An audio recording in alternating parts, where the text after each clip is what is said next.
No, I say that the deep underlying, I'm a psychiatrist, and so I'm accustomed to looking for the core, of behavior. In other words, what is underlying behavior? People come and ask a psychiatrist, why do I do what I do? If the answer was just at the surface level, they would be able to see it themselves. Sometimes you have to look very deeply to see, well, what is fueling, what is underlying this? And so I say that the fear of white genetic annihilation fuels all of the activity that we see. I mean, it's not only a fear of genetic annihilation, but there's also a sense of inadequacy that goes along with that fear. Do you see? And I say that one of the major evidences of a sense of genetic inadequacy is I would say, the obsession to tan. You see, I mean, physicians, white physicians, every summer in this area of the world, also in Europe, will tell the white population, be very careful about staying in the sun. But the white population, says, and it maybe not everybody, but certainly large enough numbers for it to be a real concern. I have to have a tan. I don't think I look good unless I have a tan. Now, the very tanning mechanism is bombarding cells in the skin that customarily or normally would produce melanin pigment, so that the skin would be normally brown or black, okay? But if those cells have a deficiency of an enzyme called tyrosinase, then they can't go forward and produce melanin pigment. But if I bombard those cells with ultraviolet rays, light rays, I can force the cells to produce small quantities of the tyrosinase enzyme and go forward to produce a melanin pigment. You see, so I say that obsession about having to have color. How long has white supremacy been in existence on this planet? Well, I would go back 2,000 years. I would go back to even Greek and Roman times. I mean, if we bring to mind a map of the world and we see this gigantic continent of Africa, and then we see the very tiny countries that are atop the continent of Africa, Europe. And if we look and, visualize on the northern tier of the Mediterranean, Greece and Rome, so that when you had the white population, 2,500 years ago coming into Africa, there had to be the awareness that, white genetic annihilation was possible. And to the extent that people will say that the Greeks were white, or the Romans were white, with all the intermixture that was going on with black people in Africa, then there had to be, there had to be the maintenance of a white population, or saying, well, the white population is going to have certain privileges and the non-white population is going to be denied those privileges. Otherwise, everybody would have been colored. You see, because you certainly had more people in Africa than you had in, the tiny area of Europe. And so if there was just a genetic blending, everybody, blending together, then everybody would have been dark.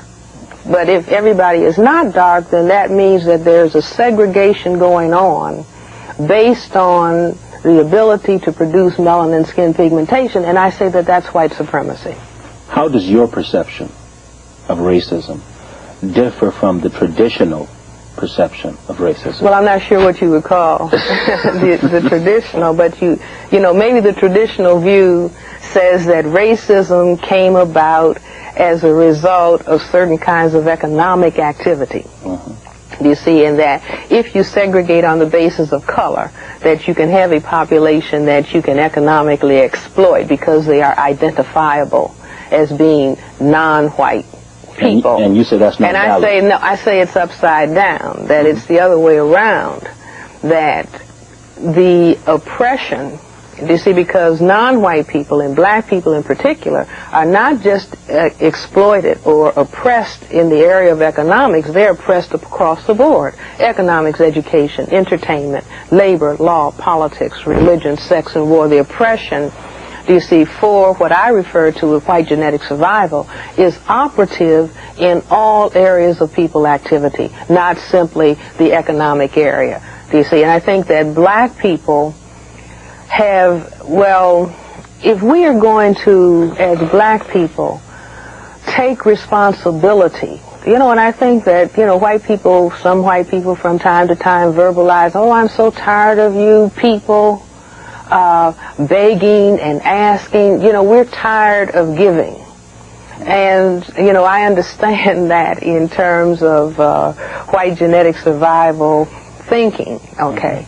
But if black people are going to take responsibility for the situation that we find ourselves in, or all the non-white people on the planet, you see, that are suffering under white supremacy, if we are going to take responsibility, then that means that we have to analyze that we've thought, well, if they change the laws, everything will be all right. Or if I get a job, everything is going to be all right. If I get an education, everything is going to be all right. So now we find, no, that's not true. Which gets to my next question, really. How has the, quote, traditional view of what racism is hampered our ability to deal with it effectively? Well, it's the same thing as a doctor having an inadequate diagnosis. Do you see? If as a physician I have an inadequate diagnosis of the patient's condition, then I'm doing something with the patient, but the patient continues to be sick.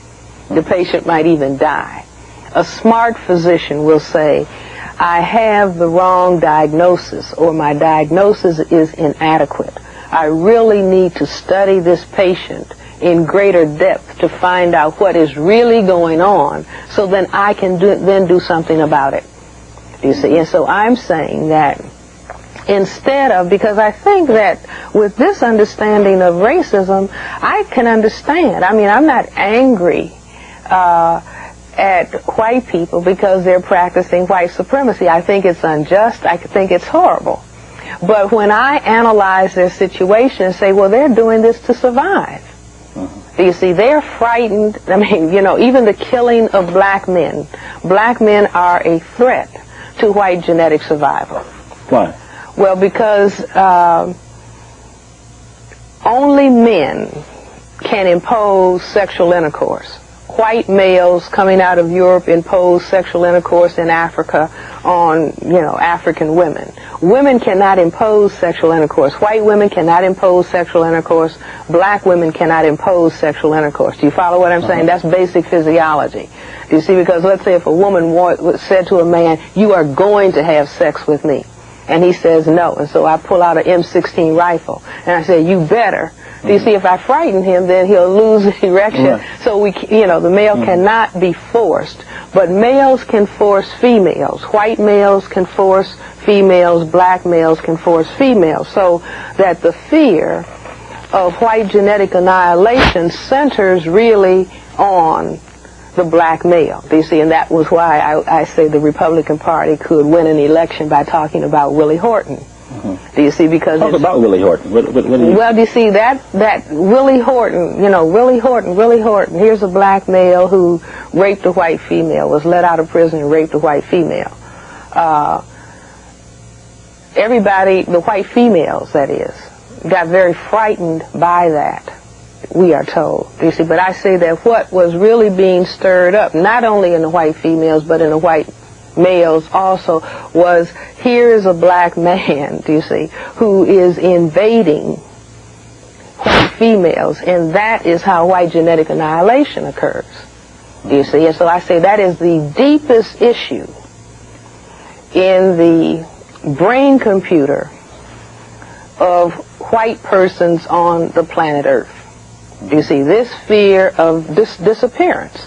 And we as black people, you know, we don't really understand that. I mean, because we cannot disappear based on genetic annihilation. And as a matter of fact, under white supremacy, black people try to get rid of the color.